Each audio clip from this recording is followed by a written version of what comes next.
নমস্কার বন্ধুরা, BA food কিচেনে সবাইকে স্বাগত। আজকে বানাবো মসুর ডাল দিয়ে শিমের ভাজা। তো এই শিম ভাজা গরম গরম ডাল ভাতের সাথে জাস্ট জমে যাবে। তো রেসিপিটা যদি ভালো লাগে একটা লাইক কমেন্ট করে শেয়ার করে চ্যানেলটাকে সাবস্ক্রাইব করে আমার পাশে থাকবেন। তো এখানে আমি নিয়ে নিয়েছি মসুর ডাল 1 বাটি, আর নিয়েছি এখানে কয়েকটা শিম। পরিমাপটা এখানে বাড়িয়ে বা কমিয়ে নিতে পারেন। তো এখানে আমি 250 গ্রাম মতো শিম নিয়েছি, আর নিয়েছি এখানে 1 বাটি মসুর ডাল। এবারে আমি একটা শিমের যে পিঠের শিরাটা থাকে সেই শিরাটা আমি এখানে তুলে নিয়ে দানাগুলো এখান থেকে আমি বের করে নিচ্ছি। তো দানাগুলো এভাবে বের করে নেব, আর সামনের দিকের বোটাটা আর ডগার দিকের যে বোটাটা থাকে সেটা একটু সামান্য করে কেটে আমি এর শিরাগুলো তুলে নেব। আর শিমটা কিন্তু প্রথমেই ভালো করে ধুয়ে পরিষ্কার করে নিতে হবে। শিম কাটার পর আর কিন্তু ধোয়া চলবে না। তো আমি এইভাবে সব শিমগুলো আমি রেডি করে নেব। তো সব শিমগুলো আমি রেডি করে নিয়েছি, আর দানাগুলো সব আলাদা করে নিয়েছি। এবারে আমি এখানে নিয়ে নিয়েছি ভেজানো ডাল। ডালটাকে আমি 2 ঘন্টার জন্য আগে ভিজিয়ে নিয়েছিলাম। এবারে একটা মিক্সির জারে ডালগুলো দিয়ে দেব, আর দিয়ে দিচ্ছি এখানে পেঁয়াজ কুচি।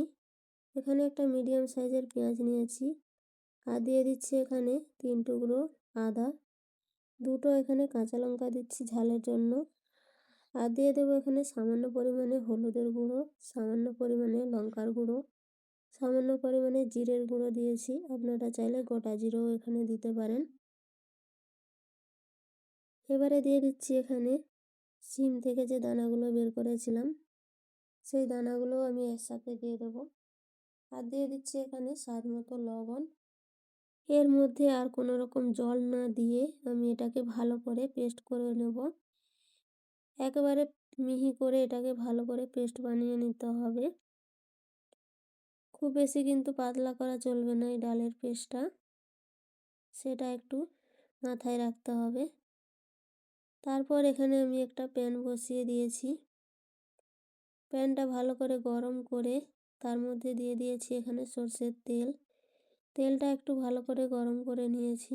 তারপর যে ডালটা বেটে রেখেছিলাম সেই ডাল বাটাটা এর মধ্যে আমি দিয়ে দেব।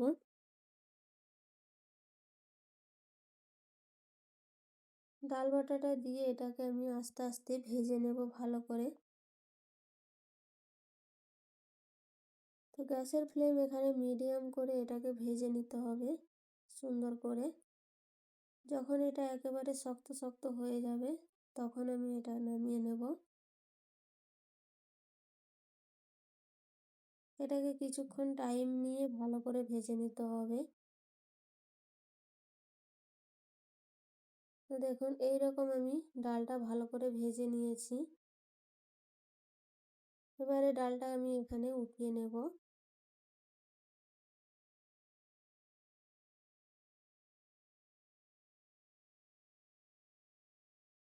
ডাল আর শিম আমি এখানে দুটোই নিয়ে নিয়েছি।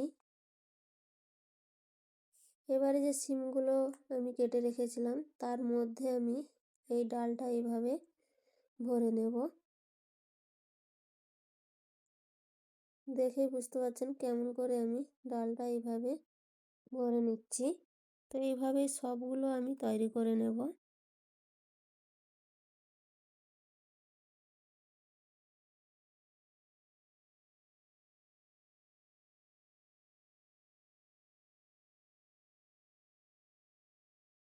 একটু এগুলোকে জেকে জেকে ভরে নিতে হবে যাতে এর থেকে না বেরিয়ে আসতে পারে। তো ভাজার সময় এটা যাতে খুলে না যায় তার জন্য একটু টিপে টিপে এইভাবে ভরে নিতে হবে সবগুলো। আমার সবগুলো রেডি হয়ে গেছে।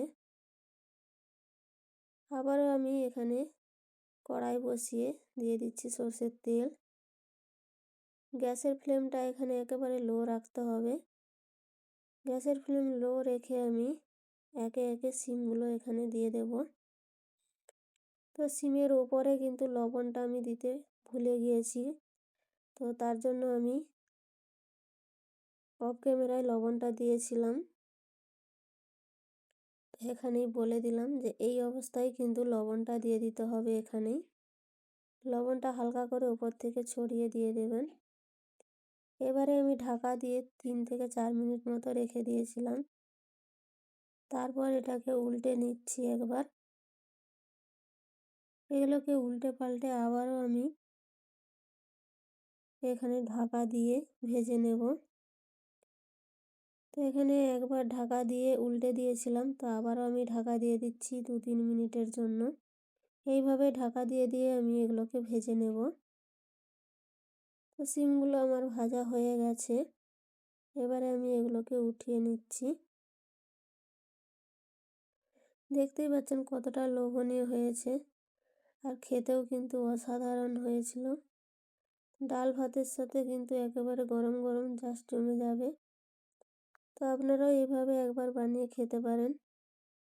তো আজকের সিম ভাজা রেসিপি যদি ভালো লাগে তো একটা লাইক কমেন্ট করে অবশ্যই জানাবেন। আর নতুন বন্ধু হয়ে থাকলে চ্যানেলটাকে সাবস্ক্রাইব করে আমার পাশে থাকবেন। শেষ পর্যন্ত দেখার জন্য অসংখ্য অসংখ্য ধন্যবাদ।